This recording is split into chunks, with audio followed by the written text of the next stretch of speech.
What I like best about West Side Story is it's an amalgam of book, music, lyrics, and dance. In that sense, it's a remarkable piece, I think. You're going to see a kind of choreographed movement that's neither ballet nor traditional musical comedy dance. But you're going to see action in movement. That was what was new about West Side Story.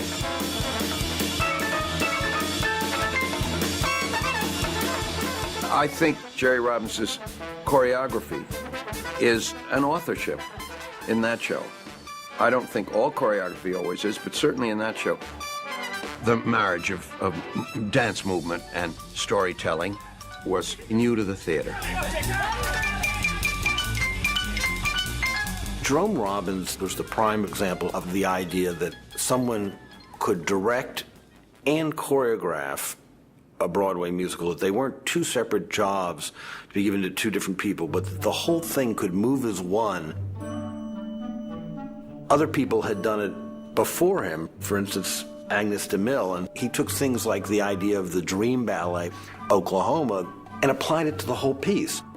His choreography for the theater was more about making characters dance and making it believable that they would dance.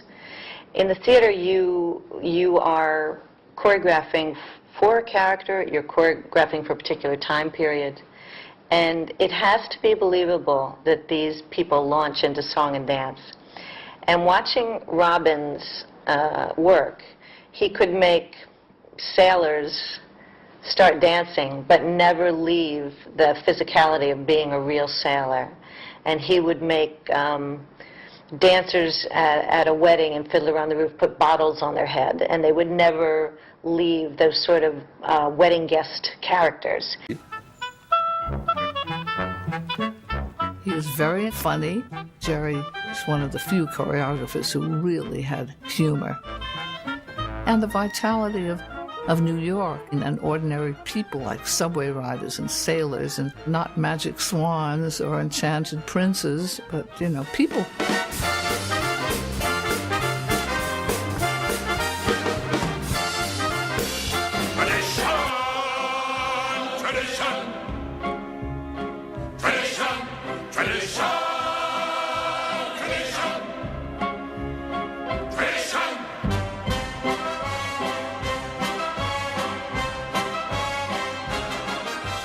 Tradition. It's this.